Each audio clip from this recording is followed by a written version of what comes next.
Okay, let's unpack this. Today we're taking a deep dive into a single real-world online source. Right, trying to see what it tells us about the current real estate scene from, a specific angle. Exactly. Our source today, it's the website for Mandeep Toor. The broker of record at OMAXE Real Estate Inc. Brokerage. That's in Brampton, Ontario, right? That's the one. And our mission basically is to figure out what kind of info a brokerage like this in that market is putting out there right now. Like what perspectives, what news are they choosing to highlight on their own site? Yeah, we're kind of looking at their site as a curated snapshot of their view on the real estate world in, early 2025. Makes sense. So we looked around the site. It's pretty much what you'd expect layout-wise. Mm-hmm.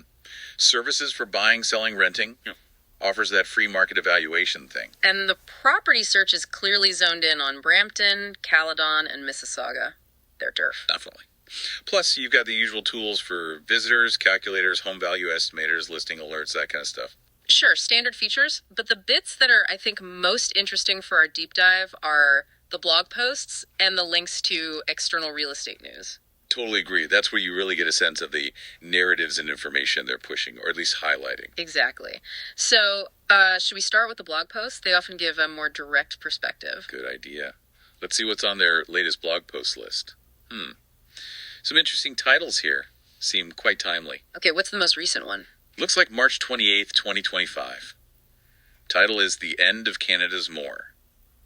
It links to an article by Daniel Foch. Ah, okay. And the snippet? It talks about a potential shift.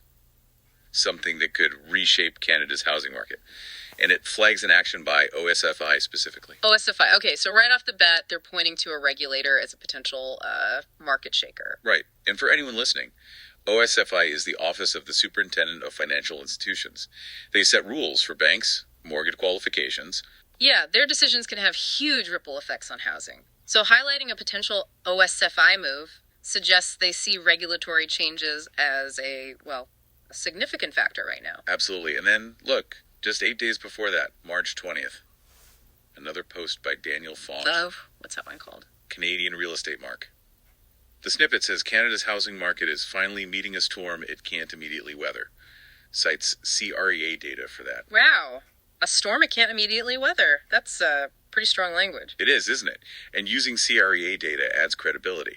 CREA, the Canadian Real Estate Association, they provide all that core market data. Sales, prices, inventory, the stuff everyone watches. So featuring a piece that calls out a storm right now suggests they're acknowledging the current headwinds backed by numbers. It seems that way, but then scroll down a bit further. Yeah. Back to January 11th, 2025. This one's by Mandeep Toor, or OMAXE Real Estate Inc. Okay, their own content, and the title is Canada's Real Estate M.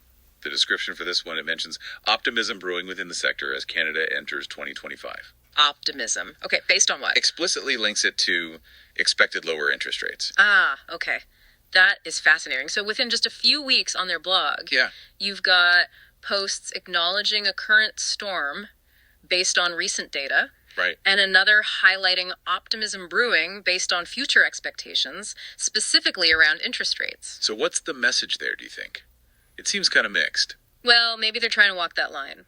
Acknowledge the tough reality now, based on the data, but also point towards a potential light at the end of the tunnel if, rates do come down later in the year, like many economists are predicting. Sort of a, yes, it's challenging, but hang in there because this might change things. Exactly. Managing current perceptions while seeding future hope, maybe. And right in the middle of those national level posts, there's one from February 10th, 2025. Okay. Brampton Real Estate Mark. This one's written by Mandeep Toor himself, specifically about the current state of the real estate market in Brampton, Ontario. Bring it right back home. Super local focus. Yeah, it reinforces their expertise in Brampton, make sure visitors interested in that area see specific commentary. Builds local trust, right? Definitely. It's smart to mix the local angle in with the bigger picture stuff. Now, okay, stepping slightly aside from the pure market analysis, there's one blog post title that definitely jumped out at me. Oh, yeah? Which one? From December 25th, 2024. 7 Creatures That Can. The snippet. It's about discovering unexpected creatures in your toilet. Get out. Seriously, creatures in the toilet. Apparently. It kind of breaks the pattern of market analysis and news, doesn't it? Yeah, just a bit. It's a good reminder, though. Sometimes these sites mix in, more general interest stuff, maybe just to grab attention or add variety. Could be. Adds a bit of human touch, perhaps. Certainly wasn't expecting that between OSFI and Market Storms. No kidding. Shows they're thinking beyond just numbers, maybe trying to engage people in different ways. All right, so let's pivot then. What about the real estate news links section? This is where they pull in headlines from outside sources. Right, another layer of curation, seeing what external news they deem relevant. And the range here is pretty wide, actually. I saw headlines like, Update, Hudson's Bay announces sale of up to 28 stores, from the Vancouver Sun. Okay, so that's retail property news, not just residential. Interesting. Then there was Maritime Province's top chart of best places to buy real estate in Canada, from CTV News. So, regional comparisons, highlighting performance differences across the country. Yeah, and stuff about REITs too, like where will Canadian apartment properties REIT be in 5 years, from Yahoo. REITs, real estate investment trusts. Following those gives you a sense of the investment climate, especially in sectors like apartments or commercial properties. Right, and plus, something very local. Toronto Tower makes final push for tallest in Canada, and first to hit super tall status from BlogTO. Super tall, that's over 300 meters usually, so a major urban development project. Exactly, so putting these curated headlines together, it shows this brokerage is looking at real estate pretty broadly, wouldn't you say? Yeah, it's definitely not just about houses for sale in Brampton. They're tracking retail shifts, regional trends, the investment side via REITs, big city developments. It paints a picture that all these things are part of the ecosystem, potentially influencing local values and trends. Absolutely. It shows the diverse factors they think matter to their clients, everything from big national economic stuff down to, super tall towers nearby. Okay, so let's try to pull this all together then.